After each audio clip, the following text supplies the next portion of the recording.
Welcome back guys, welcome back to P2P। आज हम लोग पढ़ने वाले हैं चैप्टर 8 जिसका नाम है ट्रिग्नोमेट्री। और ट्रिग्नोमेट्री जनरली बहुत सारे लोगों को टफ लगती है, बहुत बच्चों को टफ लगती है, इवन बहुत टीचर्स को पढ़ाने में बहुत टफ लगती है।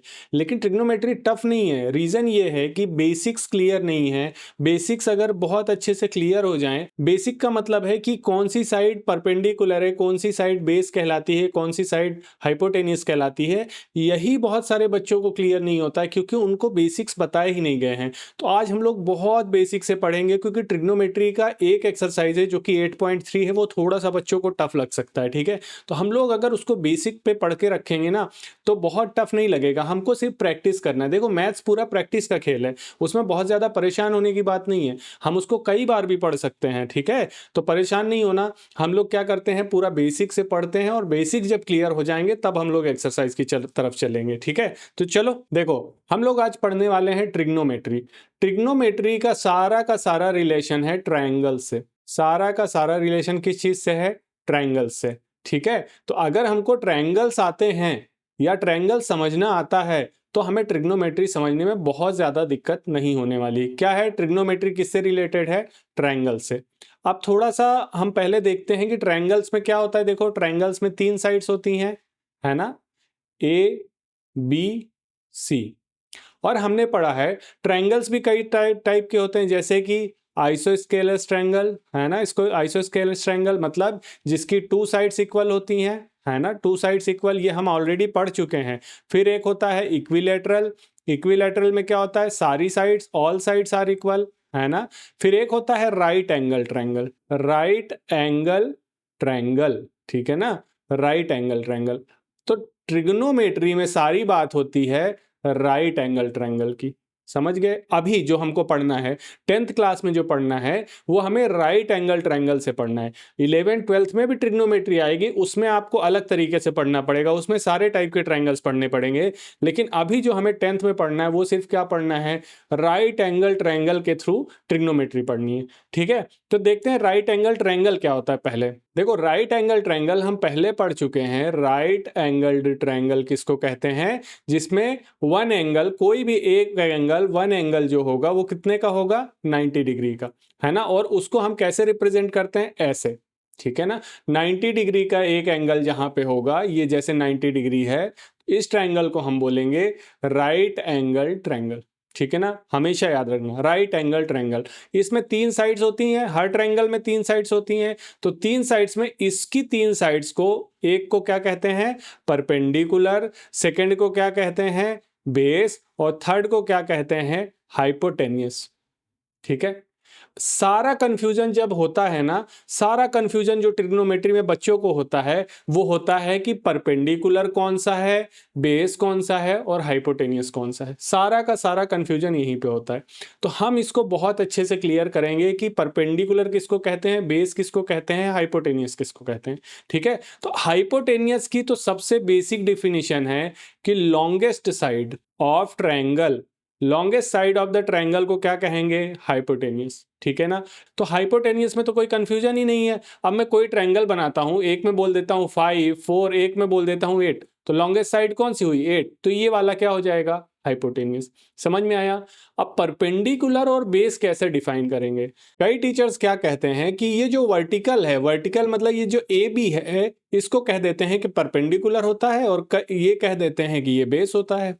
कई टीचर्स ऐसे बता देते हैं, लेकिन ये डेफिनेशन परपेंडिकुलर और बेस की एकदम गलत है। परपेंडिकुलर और बेस कैसे डिफाइन करते हैं? उसको डिफाइन करते हैं कि किस एंगल की बात हो रही है। अच्छे से समझ लेना ये बात, किस एंगल की बात कर रहे हैं। देखो, मेरे कहने का मतलब है, अगर मैं एंगल ए की तरफ से देखूं, एंगल ए की तरफ से, ठीक है ना, एंगल ए की तरफ से, ठीक है, या मैं कहूं कि मैं एंगल ए की रिस्पेक्ट में देख रहा हूं, respect to angle A, angle A के रिस्पेक्ट में देख रहा हूं, मतलब मैं सारे काम एंगल के ए के थ्रू करना चाहता हूं।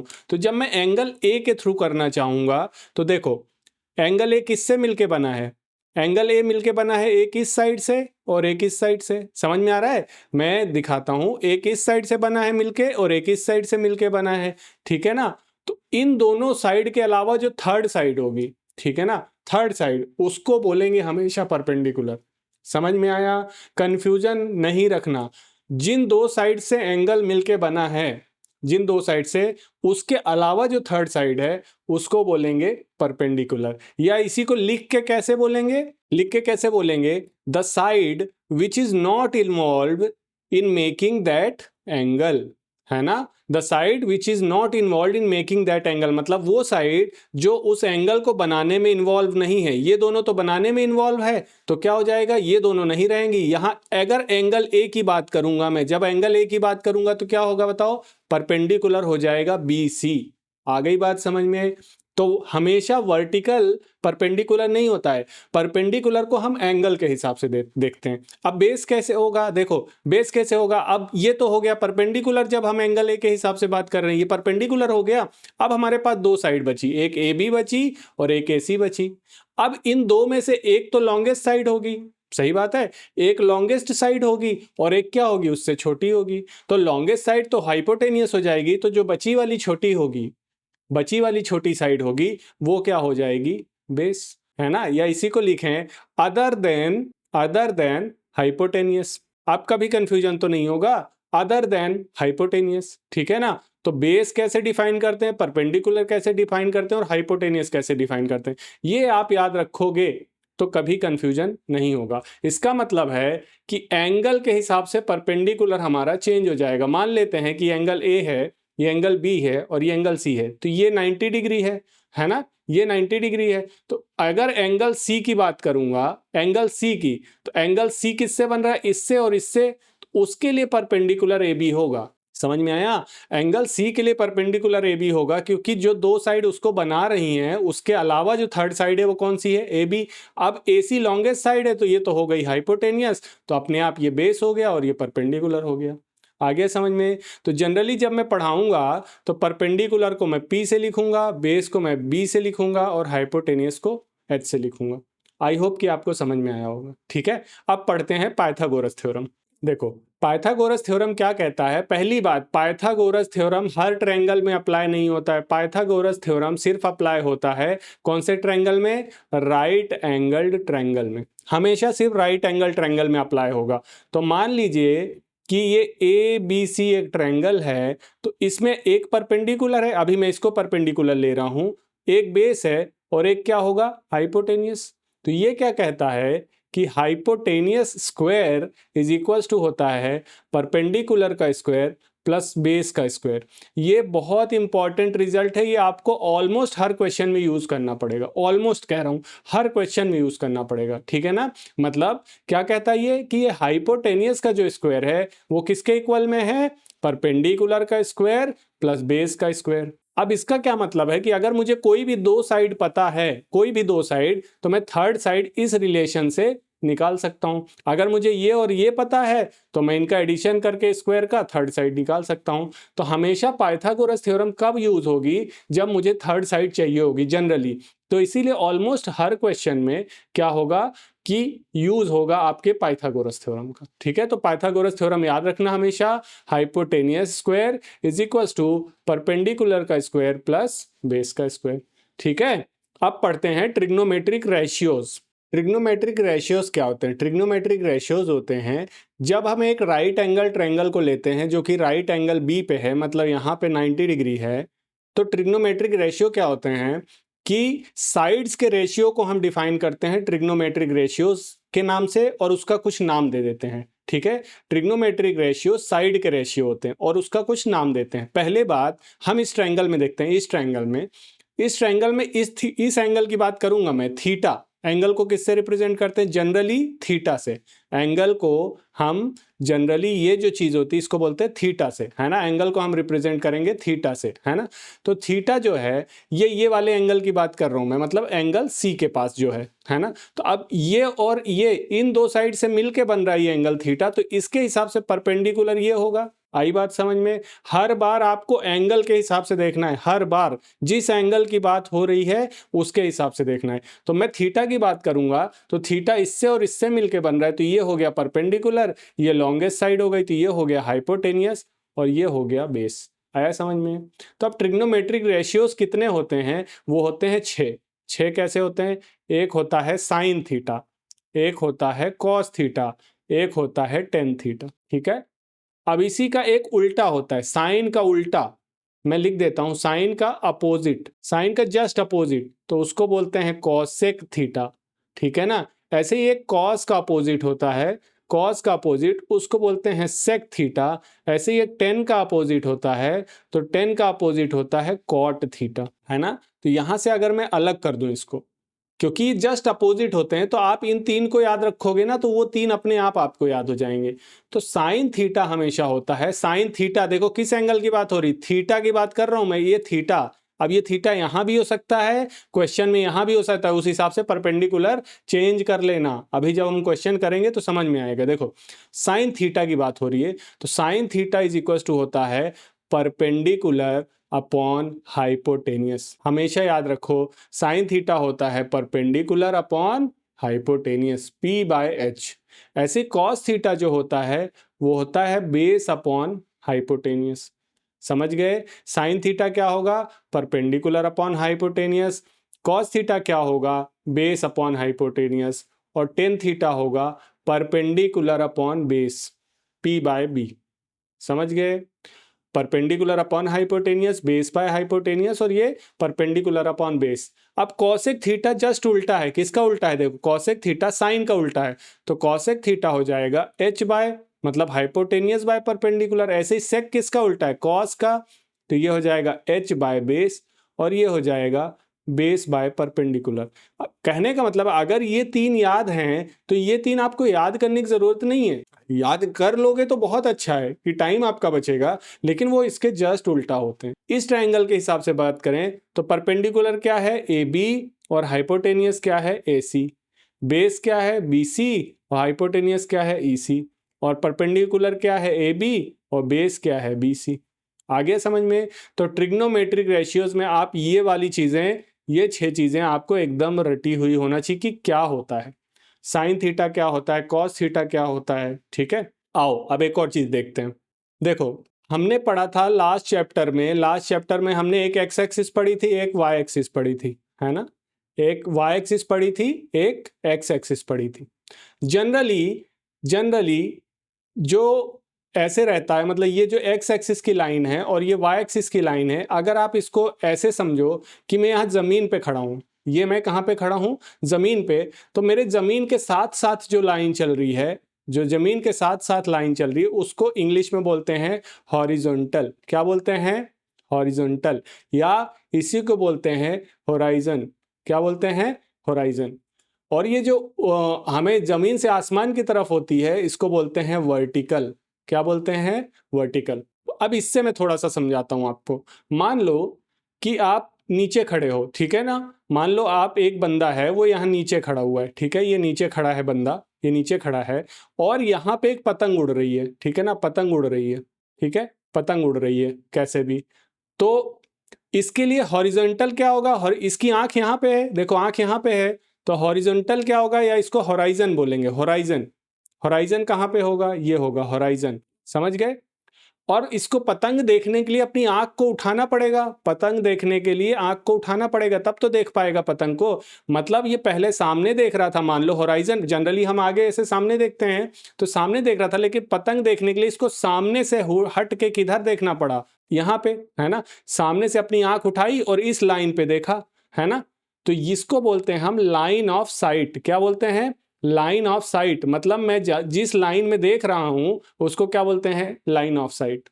और इसको क्या बोलते हैं, होराइजन, जहां पे जनरली आदमी देखता है। मतलब अगर उसका सर सीधा है तो वो अर्थ के पैरेलल ही देखेगा ना, तो उसको बोलते हैं होराइजन। तो जब होराइजन से मैं ऊपर आंख उठाता हूं तो इसको बोलते हैं एंगल ऑफ इलिवेशन। याद रखना, हमेशा क्वेश्चन में बार बार लिख के आएगा, एंगल ऑफ इलिवेशन। इलिवेशन मतलब उठाया, जब मैंने होराइजन से अपनी आंख को उठाया तो उसको बोलते हैं एंगल ऑफ इलिवेशन। ठीक है, क्लियर हो गया एंगल ऑफ इलिवेशन क्या होगा। अब दूसरी कंडीशन सोचो। दूसरी कंडीशन में है कि एक बिल्डिंग है, एक बिल्डिंग है, ये बिल्डिंग के ऊपर खड़ा है एक आदमी, है ना। बिल्डिंग के ऊपर खड़ा है एक आदमी, ठीक है, ये बिल्डिंग के ऊपर खड़ा है, और नीचे कोई आदमी यहाँ पे बैठा है, नीचे कोई आदमी है यहाँ पे, या कुछ बॉल पड़ी हुई है। तो ये आदमी जनरली, ये आदमी जो है, ये इसका होराइजन क्या होगा, ये जब सामने देखेगा तब तो ऐसे देखेगा। आया समझ में, होराइजन कहाँ पे होगा, ऐसे। हॉराइजन हमेशा अर्थ के पैरेलल में होगा, और फिर इसको अपनी आंख नीचे करनी पड़ेगी इस बॉल को देखने के लिए। सही बात है, इस बॉल को देखने के लिए। तो ये क्या हो गई, लाइन ऑफ साइट। बॉल को देखने के लिए लाइन ऑफ साइट हो गई, ये हो गया हॉराइजन। अब हॉराइजन से हमको कहाँ आना पड़ रहा है, नीचे। सही है ना, हॉराइजन से आंख को कहाँ आना पड़ रहा है, नीचे। तो इसको बोलते हैं angle of depression. Angle of depression. तो एंगल ऑफ डिप्रेशन और एंगल ऑफ एलिवेशन में मतलब समझ गए। अगर हॉराइजन से आप ऊपर देख रहे हो, हॉराइजन से ऊपर देख रहे हो तो एंगल ऑफ एलिवेशन होगा, और हॉराइजन से अगर आप नीचे देख रहे हो तो क्या होगा, एंगल ऑफ डिप्रेशन। तो मुझे लगता है कि जो हम एक्सरसाइज करने वाले हैं 8.1, उसके लिए इतना काफ़ी है। इतने में हमारी एक्सरसाइज 8.1 हो जाएगी। फिर जब 8.2 पे चलेंगे तो हम एक्स्ट्रा थ्योरी पढ़ेंगे। ठीक है, तो थ्योरी यहाँ पे खत्म होती है। अब हम चलते हैं एक्सरसाइज की तरफ। 8.1 देखो, ये रहा है एक्सरसाइज 8.1। क्या कह रहा है, in triangle ABC right angled at B, हमेशा गिवन रहेगा कहाँ पे है, राइट एंगल बी पे है। मतलब अगर मैं ट्रायंगल बनाऊं तो भले मैं यहाँ ए लिख दूं, यहाँ सी लिख दूं, लेकिन राइट एंगल जो बनेगा वो कहाँ पे बनेगा, बी पे। ये याद रखो। अब गिवन है ए बी, गिवन है 24। ए बी कहाँ पे है, ये गिवन है 24, एंड बी सी गिवन है 7। बी सी गिवन है 7, है ना। डिटरमाइन, डिटरमाइन क्या निकालना है, साइन ए निकालना है, कॉस ए निकालना है। मतलब किस एंगल की बात हो रही है, देखो यहां से पहचानो, एंगल ए की बात हो रही है, तो हमको क्या निकालना है, साइन ए और कॉस ए। ठीक है, अब थोड़ा सा अगर सोचें हम, तो हमारा साइन थीटा का फॉर्मूला क्या होता था बताओ, perpendicular upon hypotenuse. Sine theta का फॉर्मूला परपेंडिकुलर अपॉन हाइपोटेनियस होता था। अब किस एंगल की बात हो रही है, एंगल ए की। तो मैं देखो इस एंगल की बात कर रहा हूं, इस एंगल की, है ना, एंगल ए की। तो एंगल ए किससे किससे बन रहा है मिलके, इससे और इससे, है ना। तो ये दोनों तो हो नहीं सकते, तो ये वाला उसके लिए क्या हो गया, परपेंडिकुलर, है ना। तो इस हिसाब से परपेंडिकुलर तो हो गया 7, लेकिन हाइपोटेनियस कितना है, क्योंकि परपेंडिकुलर 7 हो गया, और दूसरी साइड जो परपेंडिकुलर से मिलके 90 डिग्री बनाती है, हमेशा वही बेस होती है ना। परपेंडिकुलर अगर पता चल जाए तो उससे मिलके, उसके मिलके जो 90 डिग्री का एंगल बनाएगी वो बेस हो जाएगी। और थर्ड लॉन्गेस्ट साइड आपको पता ही है कि हाइपोटेनियस होती है। तो बेस तो हमको पता है 24 और परपेंडिकुलर 7, हाइपोटेनियस कैसे निकालेंगे। अब देखो, अब होगा पाइथागोरस थ्योरम का यूज, इसलिए मैं कह रहा हूं ऑलमोस्ट हर क्वेश्चन में यूज होगा। तो पाइथागोरस थ्योरम क्या कहती है, H square is equal to P square plus B square. तो हाइपोटेनियस हमको पता नहीं है, लेकिन परपेंडिकुलर पता है, कितना है 7 का स्क्वायर प्लस बेस कितना है 24 का स्क्वायर। तो 7 7 जार 49 और 24 का स्क्वायर होता है 576। तो ये टोटल हो जाएगा 625, है ना, H square. H is equal to under root 625। तो ये किसका स्क्वायर होता है, ये होता है 25 का। तो ये आ जाएगा 25। तो यहाँ से हमको हाइपोटेनियस पता चल गया 25। आगे समझ में, हाइपोटेनियस 25 पता चल गया। तो अब हमारा ट्रायंगल कंप्लीट हो गया। एंगल ए के लिए, एंगल ए के लिए परपेंडिकुलर 7 है और हाइपोटेनियस कितना हो जाएगा 25। तो ये आंसर हो गया। ऐसे कॉस ए, कॉस ए क्या होता है बताओ, बेस अपॉन हाइपोटेनियस। तो एंगल ए के लिए बेस कितना है 24 अपॉन हाइपोटेनियस कितना है 25। आ गई बात समझ में, ठीक है। अब इसी में सेकंड क्वेश्चन, आपका डाउट तुरंत क्लियर हो जाए। सेकंड क्वेश्चन में साइन सी की बात कर रहा है। अब किस एंगल की बात करने लग गया, देखो सी की। तो अब जब हम ये करेंगे तो कैसे बनाया था हमने, सी, इसको बनाया था बी, इसको बनाया था ए, है ना।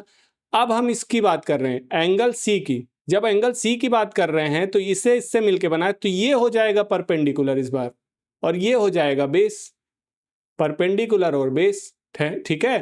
तो B और C की वैल्यू कितनी है 7, है ना। BC की वैल्यू देखो कितनी है 7, AB की वैल्यू कितनी है 24। और इसको जब बेस और परपेंडिकुलर के हिसाब से हाइपोटेनियस निकाला था तो क्या आया था 25। लेकिन जब हम इस बार साइन C निकालेंगे एंगल C के हिसाब से, तो परपेंडिकुलर अपन हाइपोटेनियस कितना आएगा, इस बार परपेंडिकुलर चेंज हो गया बेटा, क्योंकि इस बार हम किसकी बात कर रहे हैं, C की। यहां से हो जाएगा 24 और यहां से हो जाएगा 25। ऐसे ही जब मैं cos C की बात करूंगा तो क्या होता है, बेस अपॉन हाइपोटेनियस। तो बेस इस बार कितना है, इस बार बेस है 7 और हाइपोटेनियस कितना है 25। कोई डाउट तो नहीं है। यहीं से सारा कंफ्यूजन शुरू होता है बच्चों को, क्योंकि उनको हमेशा अगर किसी ने बता दिया कि जो वर्टिकल है जो वर्टिकल है, खड़ी वाली साइड है, वो परपेंडिकुलर है, तो मतलब फिर एकदम गड़बड़ हो जाती है, वहीं से ट्रिग्नोमेट्री का सत्यानाश हो जाता है। ठीक है, तो आई होप कि आपको फर्स्ट क्वेश्चन समझ में आया होगा। चलते हैं सेकंड क्वेश्चन की तरफ। ठीक है, देखो सेकंड क्वेश्चन में क्या कह रहा है। सेकंड क्वेश्चन में कह रहा है 8.13 फिगर, मतलब इस फिगर की बात हो रही है, इस वाले फिगर की। 8.13 फिगर में हमको क्या निकालना है, 10p। क्या निकालना है, 10p किस एंगल की बात हो रही, 10p माइनस और किस एंगल की बात हो रही, कॉट आर। एक बार 10 के साथ किस एंगल की बात हो रही है, p की, और कॉट के साथ किस एंगल की बात हो रही है, r की। पहली बात देखो, पहली बात तो ये है कि लॉन्गेस्ट साइड जो है वो हमको दिख रही है फिगर में, वो कितनी है, 13, और एक है 12, और ये साइड हमको पता नहीं, तो पहले ये साइड निकाल लेते। तो हमें पता है H square is equal to P square plus B square. H की जगह क्या रखेंगे, 13 स्क्वायर इज इक्वल टू, अभी पी और बी में हमें डिसाइड नहीं किया है, लेकिन एक तो हमको पता है कि 12 स्क्वायर है, तो मान लेते हैं ये है, और बी स्क्वायर। तो 13 स्क्वायर, इसको इधर लाओगे तो -12 स्क्वायर इज इक्वल टू क्या हो जाएगा, बी स्क्वायर। तो ये हो जाएगा 169 minus 144 is equal to B square. तो ये बचेगा 25 is equal to B square. तो ये √25 is equal to B, that means B is equal to क्या आ जाएगा, 5। अभी मैं उसको बी बोल रहा हूँ, लेकिन कहने का मतलब साइड निकाल रहे हैं। अगर ऐसे ना लिखें, एच स्क्वायर के मैं ऐसे लिख दा, देखो एच स्क्वायर को लिखता पी आर स्क्वायर, ये P R square is equal to P Q square plus Q R square. सही है, ऐसे लिखता ना, तो यहां से किसकी वैल्यू आती, क्यू आर की वैल्यू आ जाती, वही आ गई। तो क्यू आर की जगह मैंने रख दिया 5। इतना क्लियर हुआ। अब हमको क्या निकालना है, 10p। जब हम 10 लेंगे तो किस एंगल की बात करना है, p की। ठीक है, देखो हम यहां से देखते हैं, हमने टेन थीटा पढ़ रखा है। टेन थीटा क्या होता है, परपेंडिकुलर अपॉन बेस। मैंने लिखाया है टेन थीटा क्या होता है, परपेंडिकुलर अपॉन बेस। ठीक है, तो पी एंगल के हिसाब से देखो, ये रहा पी एंगल, ये रहा पी एंगल, ये पी एंगल है, तो ये और ये परपेंडिकुलर नहीं होगा, कौन सा होगा, ये वाला, है ना। तो 10p जब मैं लिखूंगा, 10p, तो मैं परपेंडिकुलर अपॉन क्या लिखूंगा, बेस। तो परपेंडिकुलर इसके हिसाब से क्या होगा, 5, और बेस इसके हिसाब से क्या होगा, 12, है ना, परपेंडिकुलर और बेस। अब दूसरा क्या है, कॉट आर। अब किस एंगल की बात हो रही है, आर की, कॉट आर। कॉट की जनरल वैल्यू क्या होती है, cot theta is equal to होता है, जस्ट 10 का उल्टा होता है, बी अपॉन पी, मतलब बेस बाय परपेंडिकुलर होता है। लेकिन एंगल कौन सा देखना है हमको, आर। तो एंगल आर कहाँ पे, जब हम एंगल आर को देखेंगे, जब इस एंगल को देखेंगे आर को, तो आर इससे और इससे मिलके बना है, तो परपेंडिकुलर ये होगा। आया समझ में, परपेंडिकुलर क्या होगा, 12। इस बार परपेंडिकुलर ये है और बेस क्या है, 5। तो cot R is equal to क्या लिखना है, बेस अपॉन परपेंडिकुलर। तो बेस कितना है, 5, और परपेंडिकुलर कितना है, 12। कोई डाउट तो नहीं है यार। एंगल के हिसाब से आपको चेक करना है कि कौन सा परपेंडिकुलर होगा और कौन सा बेस होगा। तो अब हमको निकालना क्या था, देखो हमको निकालना है 10p माइनस कॉट आर। तो 10p की वैल्यू कितनी आई है, 5/12, माइनस कॉट आर की वैल्यू भी कितनी आ गई, 5/12। तो 5/12 प्लस में और माइनस में, तो कितना आंसर आ जाएगा, 0। ठीक है, आई होप कि समझ में आया होगा। बहुत ही बढ़िया क्वेश्चंस हैं, और आपके डाउट क्लियर करने के लिए बहुत अच्छे क्वेश्चंस हैं। ठीक है, चलते हैं थर्ड की तरफ। देखो थर्ड में क्या कह रहा है, साइन ए, किस एंगल की बात कर रहा है, एंगल ए की। तो अगर मैं कोई ट्रायंगल ए बनाऊं, ये रहा एंगल ए, तो ए बी सी, किसी ट्रायंगल की बात करूं, sine A is equal to 3/4 दिया है हमको, गिवन है sine A is equal to 3/4, मतलब किस एंगल की बात हो रही है, ए की, है ना। और साइन थीटा की वैल्यू क्या होती है बताओ, परपेंडिकुलर अपॉन हाइपोटेनियस। तो ये जनरली हमको क्या दिया हुआ है, परपेंडिकुलर अपॉन हाइपोटेनियस गिवन है। तो परपेंडिकुलर कितना गिवन है, 3, और हाइपोटेनियस कितना गिवन है, 4। आई बात समझ में। देखो एंगल ए की बात हो रही, तो इसके लिए परपेंडिकुलर ये वाला होगा, तो परपेंडिकुलर गिवन है 3 और हाइपोटेनियस गिवन है 4। इतना समझ में आया। तो बेस निकाल सकते हैं ना, बेस कैसे निकालेंगे, वही Pythagoras, H square is equal to P square plus B square. तो एच स्क्वायर है 4 का स्क्वायर, पी स्क्वायर है 3 का स्क्वायर प्लस बी का स्क्वायर। तो ये हो जाएगा 16, और उधर से ये 9 is equal to B square. तो ये हो जाएगा 7, तो ये हो जाएगा बी स्क्वायर। तो बी की वैल्यू कितनी आएगी, √7। 7 तो बाहर आता नहीं रूट से, तो ये √7 हो जाएगी। अब हमको क्या निकालना है, कैलकुलेट, क्या निकालना है, तीनों साइड मिल गई, कॉस ए निकालना है, कॉस ए, अभी भी एंगल ए की बात हो रही है, तो कॉस ए निकालना है। तो कॉस ए क्या होता है बताओ, बेस अपॉन हाइपोटेनियस, तो बेस हमको मिल गया √3 और हाइपोटेनियस कितना है 4, ये हो गया आंसर। एंड क्या बोल रहा है, tan ए, तो tan ए क्या होता है, परपेंडिकुलर अपॉन बेस, परपेंडिकुलर कितना है 3 और बेस कितना है √7, ये हो गया आंसर। कितना सिंपल है यार, समझ गए ना, बहुत सिंपल है, बस आपको रेशियो याद रखना है, प्लस ये याद रखना है परपेंडिकुलर कौन सा बनेगा उस एंगल के हिसाब से, और बेस क्या बनेगा और हाइपोटेनियस क्या बनेगा, समझ गए। ठीक है, तो ये हो गया थर्ड। देखो फोर्थ क्या कह रहा है, फोर्थ में गिवन है 15 cot A is equal to 8, अभी भी एंगल ए की बात हो रही है, 15 cot A is equal to 8। अब अगर मैं इसको अच्छे से लिखूं तो cot A is equal to 8/15 लिख सकता हूं, मतलब cot A की वैल्यू दी हुई है। अब आप याद करो cot थीटा क्या होता है, tan थीटा का उल्टा होता है, और tan थीटा क्या होता है, tan थीटा होता है परपेंडिकुलर अपॉन बेस, तो cos थीटा क्या हो जाएगा, बेस अपॉन परपेंडिकुलर। तो अगर कोई ट्रायंगल है मेरे पास ऐसा ए बी सी, किस एंगल की बात हो रही है, हमेशा बना लिया करो, एंगल ए की बात हो रही है, एंगल ए की, तो ये परपेंडिकुलर होगा और ये बेस होगा और ये हाइपोटेनियस होगा। तो परपेंडिकुलर कॉट ए दिया है, मतलब क्या दिया है, कॉट थीटा दिया है, मतलब क्या दिया, base upon perpendicular, base upon perpendicular given हमें, बेस कितना गिवन है 8, तो ए के हिसाब से ये तो परपेंडिकुलर हुआ और ये हुआ बेस, तो बेस गिवन है 8 और परपेंडिकुलर गिवन है 15। इतना समझ में आया। अब अगर हमको AC साइड निकालनी है तो वही पाइथागोरस लगाओ, h² is equal to p² plus b², है ना, तो h² इज इक्वल टू आएगा 15² प्लस 8², 15² मतलब 225 प्लस 8² मतलब 64, तो कितना होगा 289 आएगा, 289 h², तो h is equal to √289, h is equal to होगा आई थिंक किसका स्क्वायर होता है, 289 किसका स्क्वायर होता है 17 का, h आ जाएगा 17, है ना। अब हमको कुछ भी निकालना हो, अब क्या बोल रहा है साइन ए निकालना है, तो साइन ए क्या होगा बताओ, साइन ए होगा परपेंडिकुलर अपॉन हाइपोटेनियस, तो परपेंडिकुलर कितना है 15 और हाइपोटेनियस कितना है 17, ये आ गया।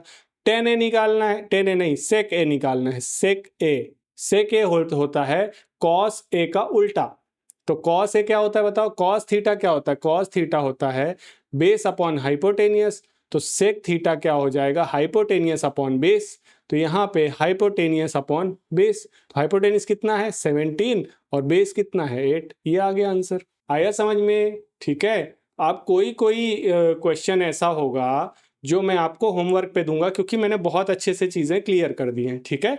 अब फिफ्थ क्वेश्चन मैं होमवर्क पे देने वाला हूं, लेकिन उसका थोड़ा सा मैं इंट्रो आपको देता हूं। देखो फिफ्थ क्वेश्चन क्या कह रहा है, सेक थीटा गिवन है आपको, सेक थीटा, तो मान लो ट्रायंगल है, हमेशा ट्रायंगल बनाओ, वही बनाओ ए बी सी, एक जगह 90 डिग्री बना दो, और थीटा मान लो यहाँ पे, ऊपर भी मान सकते हो जहां तुम्हारी इच्छा हो, उस हिसाब से चेंज हो जाएगा। तो सेक थीटा गिवन है, सेक थीटा होता है हाइपोटेनियस अपॉन बेस, क्योंकि वो कॉस का उल्टा होता है। तो कितना गिवन है ये हाइपोटेनियस अपॉन बेस बताओ, 13/12, है ना। ये थीटा है, तो ये क्या हो जाएगा बताओ परपेंडिकुलर, ये क्या हो जाएगा बेस, और ये क्या हो जाएगा हाइपोटेनियस। तो हाइपोटेनियस हमको 13 गिवन है और बेस कितना गिवन है 12। तो परपेंडिकुलर पहले निकालना, वही पाइथागोरस से परपेंडिकुलर निकाल लेना, आपको तीनों साइड पता चल जाएगी। उसके बाद क्वेश्चन क्या कह रहा है, calculate all trigonometric ratio, all मतलब हमें सेक गिवन है, लेकिन क्या बचा है, साइन थीटा बचा है, कॉस थीटा बचा है, टेन थीटा बचा है, फिर कॉसेक थीटा बचा है जो कि साइन का उल्टा होता है, फिर टेन का थीटा, कॉट थीटा, है ना। तो ये आप निकाल लेना सारा का सारा। साइन थीटा क्या हो जाएगा परपेंडिकुलर अपॉन हाइपोटेनियस, जब परपेंडिकुलर पता चल जाएगा तो हाइपोटेनियस आपको पता ही है, तो इसलिए ये होमवर्क पे आपको क्वेश्चन है, ठीक है। अब अगर ऐसा कोई सिमिलर क्वेश्चन आएगा तो उसको मैं होमवर्क पे दे दूंगा। फिफ्थ वाला क्वेश्चन आपका है होमवर्क पे। सिक्स देखते हैं, सिक्स क्या है। सिक्स बहुत बढ़िया क्वेश्चन है, देखो क्या कह रहा है, if angle A angle B are acute angles, acute angles का मतलब होता है 90 डिग्री से छोटे एंगल्स, 90 डिग्री से छोटे, ठीक है। Angle A and B are acute angles such that, कैसे है कि वहां पे cos A is equal to क्या है cos B, cos A is equal to cos B है। तो हमको क्या प्रूफ करना है, then show that angle A is equal to angle B। अच्छे से देख लो क्या कह रहा है, if angle A and angle B are acute angle such that cos A is equal to cos B, है ना। Then show that angle A is equal to angle B. अब आप देखते जाओ, बड़ा इजी क्वेश्चन है। देखो मान लो ये ट्राइंगल है, तो इसमें एक ए है, बी है, बी तो नहीं, यहाँ पे सी होगा और बी होगा, है ना। अब ऐसा क्यों बनाया मैंने कि ए बी सी, क्योंकि देखो एक एंगल तो 90 डिग्री का होगा, तभी तो मैं कॉस साइन निकाल पाऊंगा, है ना। कॉस और साइन और ये सब निकाल पाऊंगा। तो अगर cos A is equal to cos B लिखा हुआ है, तो मुझे बी इधर लेना पड़ेगा, ए इधर लेना पड़ेगा, क्योंकि 90 की तो बात ही नहीं हो रही है, किसी ए एंगल की बात हो रही है और किसी बी एंगल की बात हो रही है। दैट मीन्स जो थर्ड एंगल है वो 90 है। तो इसलिए कंफ्यूज मत होना कि सी को ही 90 क्यों बनाया, इसलिए बनाया, ठीक है ना। तो ये है ए, ये है बी और ये है सी। अब क्वेश्चन में क्या कह रहा है कि A and B are acute angles and क्या बोल रहा है, cos A is equal to cos B है। हमको गिवन है, गिवन क्या है कि cos A is equal to cos B. तो हमको ये प्रूफ करना है कि एंगल ए, ये वाला एंगल इस एंगल के इक्वल है। अब देखो हम इसके हिसाब से कॉस ए निकालते हैं। कॉस ए क्या होगा बताओ, बेस अपॉन, मतलब कॉस ए ना लिख के लिखूं मैं, कॉस थीटा क्या होता है बताओ, बेस अपॉन हाइपोटेनियस, यही होता है हमेशा। पहले एक बार थीटा के हिसाब से लिखें तो कॉस थीटा क्या होता है, बेस अपॉन हाइपोटेनियस। तो कॉस ए, एंगल ए के हिसाब से, एंगल ए के हिसाब से ये परपेंडिकुलर होगा और ये होगा बेस। तो बेस क्या होगा, ए सी अपॉन हाइपोटेनियस, तो दोनों के लिए सेम होगा, ए बी। इतना समझ में आया कि नहीं। एंगल के हिसाब से देखना है। देखो मैंने ये कॉस ए निकाला है, ऐसे ही कॉस बी जब निकालूंगा, ये वाला बी जब बी लूंगा तो ये वाला परपेंडिकुलर हो जाएगा, ये बेस हो जाएगा, है ना। बी में ये दोनों साइड छोड़ के परपेंडिकुलर ये होगा। तो जब मैं कॉस बी निकालूंगा तो क्या होगा, बेस अपॉन हाइपोटेनियस होना चाहिए। तो कॉस बी के लिए बेस क्या बनेगा, बी सी, और हाइपोटेनियस क्या बनेगा, हाइपोटेनियस तो सेम बनेगा, ए बी। तो मेरे पास कॉस ए की वैल्यू आई ये और कॉस बी की वैल्यू आई ये। इतना समझ में आया, ठीक है। अब हमको क्या गिवन है, देखो गिवन क्या है, cos A is equal to cos B है। Cos A is equal to क्या है, कॉस बी। तो कॉस ए की वैल्यू रखो कितना है, A C upon A B is equal to cos B की वैल्यू क्या है, B C upon A B. आया, ए बी से ए बी कैंसिल हुआ तो क्या आ गया, A C is equal to B C आ गया। A C is equal to B C, ये थर्ड इक्वेशन। ए सी कौन सी साइड है, ये वाली, ए सी ये वाली साइड है, और बी सी कौन सी साइड है, ये वाली, है ना। तो इस ट्रायंगल में ये वाली साइड और ये वाली साइड इक्वल आ गई। इसका मतलब ये कौन सा ट्रायंगल हुआ, दो साइड्स इक्वल हैं तो आइसोसेलियस ट्रायंगल। और ये हमने पढ़ा है पिछले ही चैप्टर में, पिछले के पिछले चैप्टर में पढ़ा है कि आइसोसेलियस ट्रायंगल जो होता है उसमें जो दो साइड्स, किसी भी ट्रायंगल में अगर दो साइड्स इक्वल हैं तो उसके सामने वाले एंगल्स इक्वल होते हैं, ये एक प्रॉपर्टी होती है। तो ये जो दो साइड्स इक्वल हैं, अब इस साइड के सामने ये वाला एंगल है और इस साइड के सामने ये वाला एंगल है, तो ये दोनों एंगल क्या होंगे, इक्वल होंगे। तो हम यहां से लिखते हैं hence angle A is equal to angle B. और रीजन में क्या लिखेंगे, because sides A C and B C are equal, so their opposite angles are also equal, है ना। अगर आप मेरी क्लास पढ़े हैं, अगर आपने मुझसे चैप्टर 6 पढ़ा है, तो आपको ये पहले से पता होगा कि आइसोसेलियस ट्रायंगल में जो दो साइड्स इक्वल रहती है उसके सामने वाले एंगल्स भी इक्वल रहते हैं। तो ये हमारा यही प्रूफ करना था हमको कि क्या आना चाहिए, angle A is equal to angle B. तो आ गया angle A is equal to angle B. आई बात समझ में, ठीक है। अब सेवेंथ क्वेश्चन में क्या दिया है, कॉट थीटा गिवन है, कॉट थीटा। अब आप याद करो, पहले एक ट्रायंगल बनाए, ये ट्रायंगल बनाया, है ना, इसको मैंने थीटा माना, इसको बी मान लो, वही इसको ए मान लो और इसको सी मान लो। अगर इस एंगल को थीटा माना, ये वाला एंगल लिया, तो ये हो गया परपेंडिकुलर, ये हो गया बेस और ये हो गया हाइपोटेन्यूस। आया समझ में। तो कॉट थीटा हमको गिवन है, गिवन क्या है, कॉट थीटा मतलब क्या होता है, बेस अपॉन परपेंडिकुलर, क्योंकि ये 10 का उल्टा होता है। बार बार बता रहा हूँ, मैथ्स में आप जितना रिवीजन करोगे उतना ज़्यादा अच्छा है। तो यहाँ के हिसाब से, इस ट्रायंगल के हिसाब से cot theta is equal to base मतलब क्या हो जाएगा, ए बी, और परपेंडिकुलर क्या हो जाएगा इसके हिसाब से, बी सी, है ना। कॉट थीटा में इस एंगल के हिसाब से ए बी और बी सी, और यही कॉट थीटा हमको कितना गिवन है, देखो 7/8, तो इज इक्वल टू कितना गिवन है, 7/8। ए बी की वैल्यू कितनी हो गई, 7, और इसकी वैल्यू क्या हो गई 8। इतना समझ में आया। तो अब हाइपोटेनियस कैसे निकालते हैं हम? हाइपोटेनियस का square is equal to perpendicular का स्क्वायर प्लस बेस का स्क्वायर। तो H square is equal to 7 square plus 8 square, तो हो जाएगा 49 प्लस 64। ये कितना आएगा बताओ? 113, है ना। तो h इज इक्वल टू क्या आ जाएगा? Under root 113। तो ये आ गया h इज इक्वल टू आया अंडर रूट 113। इतना समझ में आया। तो अब हमको क्या निकालना क्या है? देखो निकालना क्या है, फर्स्ट निकालना है ये 1 plus sine theta upon 1 minus sine theta, मतलब मुझे साइन की वैल्यू निकालनी है ना। और एक निकालना है कॉट स्क्वायर थीटा। तो ये तो मैं तुरंत निकाल सकता हूँ क्योंकि मुझे कॉट थीटा तो गिवन है। कॉट थीटा कितना गिवन है? 7/8। तो कॉट स्क्वायर थीटा कितना हो जाएगा? 7/8 का square, that means 49 divide by 64। तो ये तो तुरंत सॉल्व हो गया। अब इसके लिए मुझे साइन थीटा की वैल्यू चाहिए और कॉस थीटा की वैल्यू चाहिए। साइन थीटा और कॉस थीटा। तो साइन थीटा क्या होता है बताओ? साइन थीटा होता है परपेंडिकुलर अपॉन हाइपोटेनियस। तो यहाँ से परपेंडिकुलर क्या है? 8 और हाइपोटेनियस कितना है? रूट 113, है ना। तो ये हो गया साइन थीटा। ऐसे ही कॉस थीटा क्या होता है? Base upon hypotenuse. तो बेस है 7 और हाइपोटेनियस है रूट 113। अब इसको सॉल्व करते हैं हम लोग, ठीक है। इसको सॉल्व करते हैं, हमारे पास सारी वैल्यूज आ गई हैं। इसको सॉल्व करते हैं। 1 प्लस साइन थीटा और क्या लिखा है? 1 माइनस साइन थीटा, और यहाँ पे 1 plus cos theta upon 1 minus cos theta. अब आपने थोड़ा सा पढ़ा हो, अगर a प्लस बी लिखा हो और a माइनस बी लिखा हो तो इसका मतलब क्या होता है? ए स्क्वायर माइनस बी स्क्वायर होता है। यही होता है, ए स्क्वायर माइनस बी स्क्वायर। तो ये देखो a प्लस बी लिखा है और a माइनस बी लिखा है, तो A square minus B square मतलब 1 square minus sine square theta, ठीक है। दूसरा यहाँ भी same, 1 plus cos theta 1 minus a plus B a minus B, तो यहाँ 1 square minus cos square theta, ठीक है। अब देखो तो ये 1 स्क्वायर तो 1 और यहाँ 1 माइनस क्या हो जाएगा? साइन स्क्वायर थीटा, और ये क्या हो जाएगा? 1 माइनस कॉस स्क्वायर थीटा। इतना समझ में आया। अब वैल्यू रख दो यहाँ पे, 1 माइनस साइन थीटा कितना है? साइन थीटा है 8 अपॉन रूट 113, तो इसका क्या हो जाएगा? Whole square. ऐसे ही कॉस थीटा क्या है? 1 माइनस 7 अपॉन रूट 113, तो इसका क्या हो जाएगा? होल स्क्वायर हो जाएगा। अब देखो इसको रखो तो ये क्या हो जाएगा? 1 माइनस 8 8 जा 64, और ये 113 का रूट हट जाएगा, रूट और स्क्वायर हट जाता है, और ये क्या हो जाएगा? 1 माइनस 49 अपॉन 113। आया समझ में? तो अब ऊपर एलसीएम लो। एलसीएम क्या आएगा? 113 एलसीएम आएगा, तो 1 इंटू 113 माइनस 64, और ऐसे नीचे 113 एलसीएम आएगा तो ये आएगा 1 इंटू 113 माइनस 49।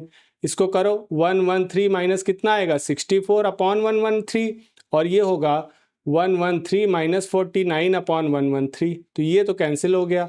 113 में से 64 माइनस करोगे तो ये बचेगा 49, और 113 में से 49 माइनस करोगे तो ये हो जाएगा 64। तो ये हो गया आंसर। इसका भी आंसर क्या आएगा? 49 डिवाइड बाय 64। आई होप कि समझ में आया होगा, ठीक है। हमको सिर्फ क्या करना है? क्वेश्चन देखना है, क्या पूछ रहा है वो निकालना है और उसमें वैल्यू पुट कर देना है, बस। फर्स्ट एक्सरसाइज में सारा काम यही है, ठीक है। चलते हैं 8th क्वेश्चन की तरफ। देखो 8th क्वेश्चन क्या कह रहा है यहाँ पे, देखो 8th क्वेश्चन में 3 cot a is equal to 4 कह रहा है। तो इसी को मैं अगर लिखूं अच्छे से तो cot a is equal to क्या हो जाएगा? 4/3, और cot होता है बेस अपॉन परपेंडिकुलर, ठीक है। कॉट होता है बेस अपॉन परपेंडिकुलर। तो अगर मैं ट्रायंगल बनाऊं, ट्रायंगल बनाया और इसको मैंने लिया थीटा, ये हो गया ए बी सी। अब इसको थीटा लिया है तो ये हो गया परपेंडिकुलर और ये हो गया बेस। तो बेस कितना हमको मिल गया? 4, और परपेंडिकुलर कितना मिल गया? 3। इतना समझ में आया? ये मिल गया 4, ये मिल गया 3। तो जब आप इसको कैलकुलेट करोगे उससे पाइथागोरस से तो ये आंसर आएगा 5। हाइपोटेनियस आ जाएगा 5। अभी मैं ऐसे ही लिख दे रहा हूँ, बार बार मैं पाइथागोरस थ्योरम कैलकुलेट नहीं कर रहा हूँ।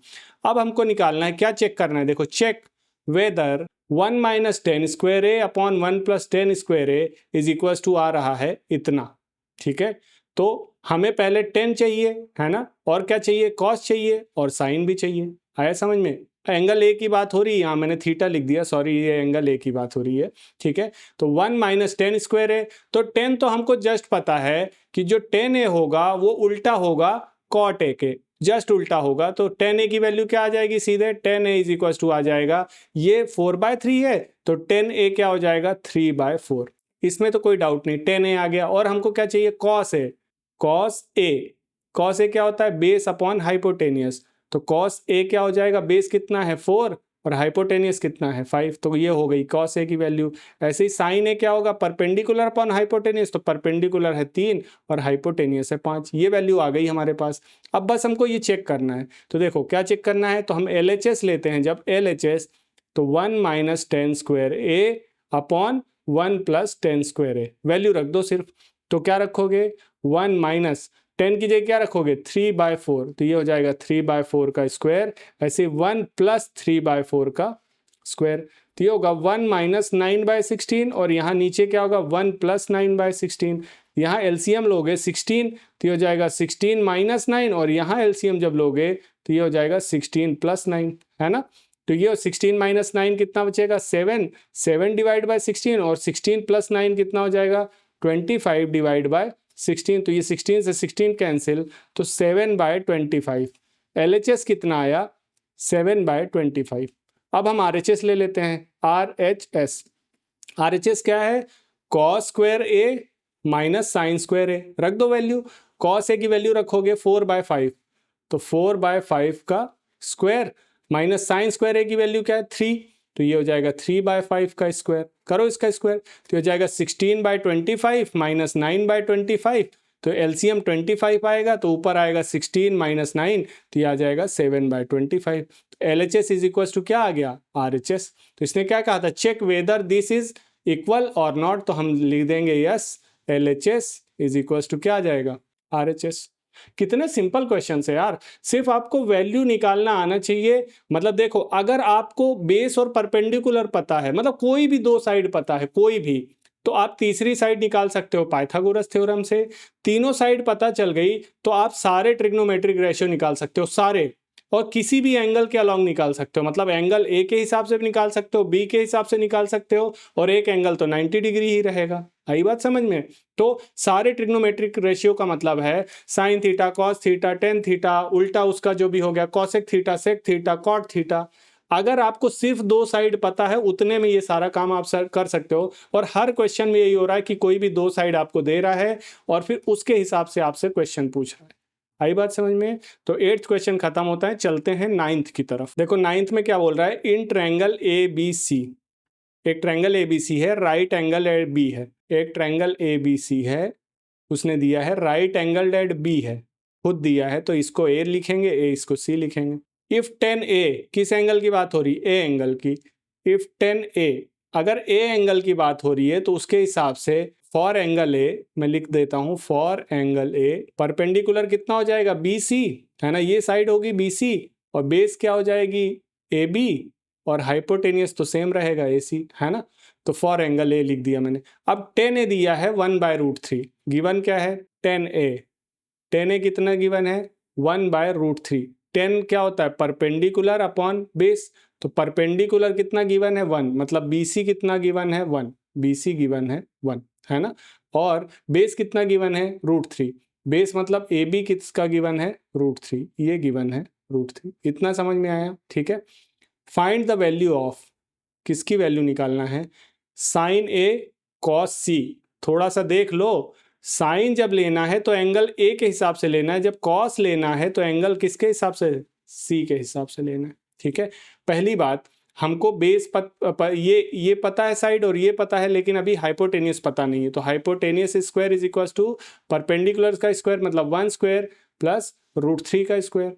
तो 1 स्क्वायर तो 1 होगा, √3 का स्क्वायर 3 होगा, तो ये आएगा 4, तो h का वैल्यू आएगा √4, मतलब h इज इक्वल टू 2, ये आ गया 2। तीनों साइड पता चल गई। अब देखो साइन ए की वैल्यू क्या होगी बताओ, परपेंडिकुलर अपॉन हाइपोटेनियस। तो परपेंडिकुलर ए के हिसाब से देखना है, परपेंडिकुलर 1 है और हाइपोटेनियस क्या है 2, समझ में आया। अब देखो कॉस ए की वैल्यू, देखो कॉस ए की वैल्यू क्या होगी, बेस, इसके हिसाब से बेस है √3 और हाइपोटेनियस है 2। और किसकी जरूरत है, कॉस C। अब थोड़ा सा देखो, कॉस सी की वैल्यू चाहिए, लेकिन अब एंगल सी के हिसाब से जब देखना है तो ये परपेंडिकुलर हो जाएगा और ये बेस हो जाएगा। जब सी के हिसाब से देख रहे हैं तो कॉस सी का फॉर्मूला क्या होगा, बेस अपॉन हाइपोटेनियस, यही होता है बेस अपॉन हाइपोटेनियस। तो जब सी के हिसाब से देख रहे हैं तो बेस है 1 और हाइपोटेनियस तो 2 है, तो ये हो जाएगा 1/2। कोई डाउट तो नहीं है, आ रहा है समझ में, कॉस सी। और दूसरा क्या चाहिए, साइन सी चाहिए, साइन को भी सी के हिसाब से चाहिए, तो साइन सी परपेंडिकुलर, तो सी के हिसाब से परपेंडिकुलर ये है, तो √3/हाइपोटेनियस तो सेम है। अब आप इसमें रख दो बस साइन ए इंटू कॉस सी। तो देखो फर्स्ट जब कर रहे हैं साइन ए कितना है 1/2, यहाँ पे ये रहा साइन ए इंटू कॉस सी कितना है 1/2 प्लस कॉस ए कितना है √3/2 इंटू क्या है साइन सी कितना है √3/2, तो ये कितना आएगा 1/2 कितना हो जाएगा 1/4 प्लस ये √3 इंटू √3 3 होगा, नीचे 4, तो अब ये 4 और 1 + 3, तो ये 4/4 कितना आ जाएगा 1। तो फर्स्ट का आंसर कितना आएगा 1। आया समझ में। अब सेकंड देखो cos A into cos A into cos सी, तो कॉस ए कितना है √3/2 और कॉस सी कितना है 1/2 माइनस साइन ए इंटू साइन सी कितना है साइन ए कितना है 1/2 और साइन सी कितना है √3/2। तो ये तो बात वही है, ऊपर क्या आएगा √3/4 माइनस √3/4, तो ये कैंसिल होकर कितना हो जाएगा 0, तो नीचे वाले की वैल्यू क्या आएगी 0। आई बात समझ में। सिर्फ लफड़ा क्या था यहाँ पे कि एक एंगल ए के अलॉन्ग देखना था, एक एंगल सी के अलॉन्ग देखना था, एंगल ए और एंगल सी के अलॉन्ग। ठीक है, अब करते हैं 10th क्वेश्चन। देखो क्वेश्चन 10 क्या कह रहा है, इन ट्रायंगल PQR, कोई ट्रायंगल है PQR और राइट एंगल्ड कहाँ पे है Q पे, यहाँ पे Q है, राइट एंगल्ड Q पे है, PQR ट्रायंगल है। इतना समझ में आया। In triangle PQR right angled at Q, PR plus QR is equal to कितना दिया है 25, PR plus QR is equal to 25 दिया है, and PQ is equal to 5 दिया है ना। तो डिटरमाइन क्या करना है हमको, sine P cos P tan P, मतलब एंगल P के अलॉन्ग जो भी करना है वो करना है। एंगल P के हिसाब से ये हुआ परपेंडिकुलर, ये हुआ बेस और ये क्या हो गया हाइपोटेनियस। इतना समझ में आया। अब देखो इस हिसाब से हमें पाइथागोरस अगर लगाएं, यहाँ पे पाइथागोरस लगाएं तो क्या होता है Pythagoras, h² is equal to P² + B², यही होता है पाइथागोरस। तो h मतलब PR, h मतलब हाइपोटेनियस मतलब PR का square is equal to P², P मतलब क्या है RQ या QR का स्क्वायर प्लस B² मतलब PQ का स्क्वायर। इतना आया समझ में। अब इसको इधर ले आओ, देखो PR² minus QR² is equal to क्या बचेगा PQ का स्क्वायर। इतना समझ में। अब यहाँ पे देखो क्या है, PR² मतलब ये A² माइनस B² जैसा दिख रहा है, ये A² माइनस B² जैसा, तो ये क्या होता है A + B into A minus B, आपको पता होगा। तो इसकी जगह मैं लिखूंगा PR प्लस QR और एक बार क्या लिखूंगा PR माइनस QR। आया समझ में। इज इक्वल टू क्या आएगा PQ का स्क्वायर। इसमें कोई डाउट तो नहीं है। अब देखो PR प्लस QR हमको गिवन है, ये रहा PR प्लस QR कितना गिवन है 25 इंटू PR माइनस QR, है ना, ये यहाँ पे है, इज इक्वल टू PQ भी गिवन है, PQ कितना है 5, तो 5 का स्क्वायर, तो ये हो जाएगा PR minus QR is equal to 5 का स्क्वायर मतलब कितना होगा 25, और ये इसके साथ मल्टीप्लाई में जाए था तो ये नीचे जाके डिवाइड हो जाएगा, तो इज इक्वल टू क्या आएगा 1। तो एक इक्वेशन आ गई PR minus QR is equal to 1। ठीक है ना, इसको इक्वेशन नाम दे दो 2। यहाँ पे मान लो ये PR प्लस QR को आपने दिया था 1, तो अब हमारे पास दो इक्वेशन आ गई, PR plus QR is equal to 25। अब दो इक्वेशन जब होती है तो देखो इसको सॉल्व करने के लिए आपको पता है ना लीनियर पेयर में कैसे सॉल्व करते हैं, इसको दोनों को प्लस कर दो, दोनों को प्लस करोगे तो माइनस QR प्लस QR खत्म हो जाएगा और PR प्लस PR कितना हो जाएगा 2PR, तो 2PR इज इक्वल टू हो जाएगा 26। हमने यहाँ पे प्लस किया है दोनों को, ठीक है। जब माइनस करते हैं तो साइन चेंज होता है, प्लस में साइन चेंज नहीं होता है, तो PR इज इक्वल टू क्या होगा 26 divide by 2 that means 13। PR कहाँ है PR मतलब हाइपोटेनियस आ गया 13, है ना। ठीक है, ऐसे ही अब इस इक्वेशन में चाहे जिस इक्वेशन में यहाँ पे मान लो PR की वैल्यू मैं रख देता हूँ 13 minus QR is equal to क्या हो जाएगा 1, तो 13 ये 1 को इधर ले आओ, 13 minus 1 is equals to Q R, that means 12 is equals to क्या आ गया, क्यू आर। तो क्यू आर कहाँ है, ये वाला, तो ये आ गया 12। यही क्वेश्चन मेन था, ये 12 आ गया, ये 13 आ गया, और ये पहले से हमको 5 पता है। तो इसका मतलब हमें परपेंडिकुलर हमारे पास कितना आ गया, परपेंडिकुलर 12 आ गया, बेस कितना हमें पहले से पता था 5, और हाइपोटेनियस हमारे पास 13 आ गया। जैसे ही तीनों चीज आई तो अब कुछ भी पूछ ले। अब ये साइन पी पूछ रहा है, साइन पी क्या होगा बताओ, sine theta, sine P, P मतलब परपेंडिकुलर अपॉन हाइपोटेनियस, तो परपेंडिकुलर कितना आया है 12 अपॉन हाइपोटेनियस 13, तो ये साइन पी हो जाएगा, ऐसे कॉस पी और टेन पी, कैलकुलेट कर लेना। आगे बात समझ में, ठीक है। तो ये हो गया 10th क्वेश्चन। 10th क्वेश्चन में मेन ये था, ये बढ़िया इंपॉर्टेंट क्वेश्चन है क्योंकि इसमें थोड़े से ज़्यादा कॉन्सेप्ट्स का यूज हुआ है। कॉन्सेप्ट नहीं, हमें जो चीज़ें पहले से आती थी उसी को थोड़ा सा घुमा फिरा के पूछा है। तो इस एक्सरसाइज में यही एक थोड़ा सा चैलेंजिंग क्वेश्चन था, बाकी तो सब फर्जी क्वेश्चन थे। आओ 11th करते हैं। 11th काफ़ी ईजी। 11th में क्या करना है, हमको ट्रू एंड फॉल्स बताना है एंड जस्टिफाई करना है, मतलब हमको बताना है ऐसा क्यों होगा। देखो, the value of 10a is always less than 1। मैं एक चीज आपको बताना भूल गया, जो साइन थीटा होता है और कॉस थीटा होता है, इनकी वैल्यू हमेशा 1 या 1 से छोटी होती है, आइदर लेस देन 1 और दोनों की, और इक्वल्स टू 1। या तो 1 रहेगी साइन थीटा की वैल्यू, है ना, मतलब चाहे आप जहां पे देखोगे उसका एक फंक्शन बनता है, फंक्शन मतलब एक ग्राफ बनता है, वो अभी हमारे पढ़ने की चीज़ नहीं है, तो उसको 11th-12th में पढ़ते हैं। आप बस अभी इतना याद रखो कि साइन थीटा की जो वैल्यू रहती है वो हमेशा या तो 1 रहेगी मैक्सिमम, या 1 से कम रहेगी। आगे बात समझ में, या तो 1 रहेगी या तो 1 से कम रहेगी। ऐसे ही कॉस थीटा भी है, मैंने लिख दिया है, लेस देन और इक्वल्स टू 1 हमेशा, ऑलवेज। और ऐसे कॉस थीटा की भी लेस देन और equals to 1 always. But tan theta ऐसा नहीं है, tan theta can be more than 1, can be more than 1, एक से ज्यादा भी हो सकती है। तो ये चीजें याद रखना थोड़ा सा। तो साइन थीटा हमेशा लेस देन और इक्वल्स टू 1, कॉस भी less than equals to 1, but tan theta can be more than 1। तो देखो क्वेश्चन क्या कह रहा है, the value of tan theta is always less than 1, नहीं, कैन बी मोर देन 1, तो ये क्या हो जाएगा, फॉल्स। आई बात समझ में, क्योंकि हमेशा लेस नहीं होता है, tan theta can be more than 1 होता है वो, बस आप इतना समझ लो कि होता है, ठीक है ना, क्योंकि मैं उसका ग्राफ बनाने जाऊंगा तो पागल हो जाओगे, ठीक है। अब देखो, सेक ए आपको दिया है, sec A, sec A is equals to 12/5 for some value of angle A. क्या ये पॉसिबल है, सेक ए की वैल्यू इतनी पॉसिबल है? अब ये कैसे पता करोगे, तो पॉसिबिलिटी की वैल्यू तभी पता करोगे। देखो यहाँ पे देखो, अगर मुझे सेक ए पता है ना, तो सेक ए किसका उल्टा होता है, सेक ए किसका उल्टा होता है, जस्ट कॉस ए का बिल्कुल उल्टा होता है। तो यहाँ से मुझे कॉस ए पता चल गया, तो कॉस ए कितना हो जाएगा, 5/12। आई बात समझ में, सेक ए 12/5 है, तो कॉस ए कितना हो जाएगा, 5/12। अब नीचे वाली चीज जब भी बड़ी रहेगी तो ये वैल्यू हमेशा किससे आती है, लेस देन 1, है ना, हमेशा क्या आती है, लेस देन 1।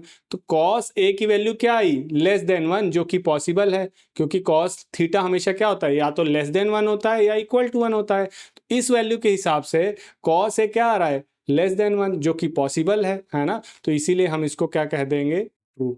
हमने थोड़ा सा, हमने सेक को ना निकाल के इसको कंफर्म कहां से किया है, कॉस से, है ना। लेकिन अगर कॉस सही है तो उसका उल्टा सेक भी सही होगा। आ गया बात समझ में। ऐसे ही देखो, अब ये क्या कह रहा है, cos A is a abbreviation, मतलब short form, cos A is a abbreviation used for cosecant of angle A, cosecant of angle A गलत होता है। देखो इसका पूरा फॉर्म क्या होता है, देखो साइन का होता है साइन, कॉस का होता है कॉस, टेन का होता है टेन, कॉसेक का होता है कॉसेक, है ना, साइन का होता है साइन, और कॉस का होता है कोसाइन। ये याद रखना, साइन का साइन और कॉस का फुल फॉर्म होता है कोसाइन, लेकिन हम इसको सिर्फ क्या बोलते हैं, कॉस। टेन का टेन होता है, कॉसेक तो अलग होता है, उल्टा होता है साइन का, सेक अलग होता है, और कॉट अलग होता है। लेकिन कॉस का फुल फॉर्म कोसाइन होता है, कॉसकेंट नहीं होता है, समझ गए। और ये क्या कह रहा है, cos A is abbreviation used for cosecant of angle A, नहीं, तो ये होगा फॉल्स। आया समझ में, कॉस का पूरा फुल फॉर्म याद रखना, कोसाइन भी होता है। अब ये क्या कह रहा है, cot A is the product of cot and A, ये कह रहा है जो कॉट ए लिखा है वो किसका किसका प्रोडक्ट है, कॉट इंटू ए।